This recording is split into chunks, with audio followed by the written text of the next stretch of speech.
Plus ടുവിലെ ഫിസിക്സിൻ്റെ ആദ്യത്തെ ചാപ്റ്ററായ electric charges and field എന്നുള്ളതാണ്. അപ്പം ആ ഒരു ചാപ്റ്റർ തുടങ്ങുന്നതിന് മുമ്പ് നമുക്ക് ആദ്യം ഒരു ബേസിക് ആയിട്ട് ഒരു കാര്യം അറിയാം. ഇലക്ട്രോ മാഗ്നറ്റിസം എന്ന് പറയുന്നത്, ഇലക്ട്രോ മാഗ്നറ്റിസം എന്ന് പറയുന്നതിനെ നമുക്ക് രണ്ടായിട്ട് തരംതിരിക്കാം. ഒരു ബ്രാഞ്ചിനെ ഇലക്ട്രോ സ്റ്റാറ്റിസ്റ്റിക്സ് എന്നും ഇലക്ട്രോ ഡൈനാമിക്സ് എന്നും പറയാം.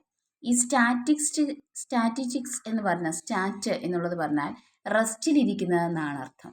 ഡൈനാമിക്സ് എന്ന് വെച്ചാൽ മൂവിങ്, ചലിക്കുന്നത് എന്നുള്ളതാണ് അർത്ഥം. അപ്പം റെസ്റ്റിലിരിക്കുന്ന ചാർജസിനെ കുറിച്ചുള്ള പഠനമാണ് ഇലക്ട്രോസ്റ്റാറ്റിസ്റ്റ് എന്ന് പറയുന്നതും മൂവ് ചെയ്യുമ്പോൾ ഉള്ള ചാർജിനെ കുറിച്ചുള്ള പഠനമാണ് ഇലക്ട്രോ ഡൈനാമിക്സ് എന്നും പറയുന്നു. അങ്ങനെ രണ്ടായിട്ട് നമ്മൾ ഇലക്ട്രോ മാഗ്നറ്റിസത്തെ തിരിക്കുന്നുണ്ട്, ഇലക്ട്രോസ്റ്റാറ്റിസ്റ്റിക്സ് എന്നും ഇലക്ട്രോ മാഗ്നറ്റിസം എന്നും.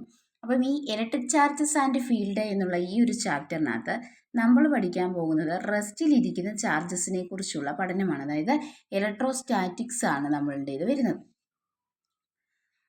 മൂവിങ് ചാർജസിനെ കുറിച്ച് നമ്മൾ പിന്നീടുള്ള ക്ലാസ്സുകൾ അല്ലെങ്കിൽ പിന്നീടുള്ള ചാപ്റ്ററിനകത്ത് പഠിക്കുന്നുണ്ട്. അപ്പം എന്താണ് ഈ ഇലക്ട്രിക് ചാർജ് എന്ന് പറഞ്ഞാൽ basic property of A material body. അതായത് നമുക്കൊരു ബോഡിക്ക് ഒരു മാസ് ഉണ്ട്, ഒരു വെയിറ്റ് ഉണ്ട്, ഇതൊക്കെ നമുക്കറിയാം അല്ലേ, അതൊരു ബേസിക് പ്രോപ്പർട്ടിയാണ്. അതുപോലെ തന്നെ ഒരു മെറ്റീരിയൽ ബോഡിയുടെ ബേസിക് ആയിട്ടുള്ള ഒരു അടിസ്ഥാനപരമായിട്ടുള്ള ഒരു പ്രോപ്പർട്ടിയാണ് എന്തെന്ന് പറയുന്നത് ഈ ഒരു ഇലക്ട്രിക് ചാർജ് എന്ന് പറയുന്നത്. ഈ ഇലക്ട്രിക് ചാർജ് രണ്ട് തരമാണുള്ളത് നമുക്കറിയാം. പോസിറ്റീവ് ചാർജുമുണ്ട്, നെഗറ്റീവ് ചാർജുമുണ്ട്.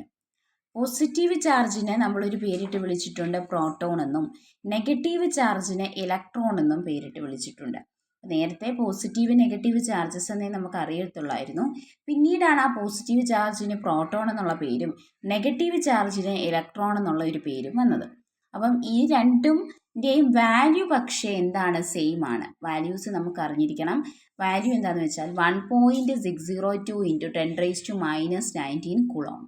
കുളോംബ് എന്ന് പറയുന്നത് അറിയാം എന്തിൻ്റെ യൂണിറ്റ് ആണ്, ചാർജിൻ്റെ യൂണിറ്റ് ആണ് കുളോംബ് എന്ന് പറയുന്നത്. അതിൻ്റെ വാല്യൂ ആണ് 1.602 × 10⁻⁻19 എന്ന് പറയുന്നത്. അത് പ്രോട്ടോൺ ആയിക്കോട്ടെ ഇലക്ട്രോൺ ആയിക്കോട്ടെ അതിൻ്റെ വാല്യൂ എന്ത് തന്നെയായിരിക്കും, 1.602 × 10⁻⁻19.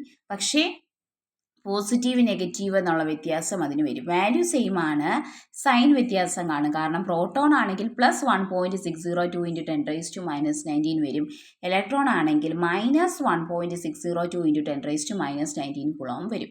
വാല്യൂ സെയിം ആണ്, സയൻസിലാണ് വ്യത്യാസം വരുന്നത്. പ്രോട്ടോൺ എന്താണ്, പോസിറ്റീവ്, ഇലക്ട്രോൺ എന്താണ്, നെഗറ്റീവ്. വാല്യൂയും കാണാതെ അറിഞ്ഞിരിക്കുക. ബാക്കി നമുക്ക് അടുത്ത ക്ലാസ്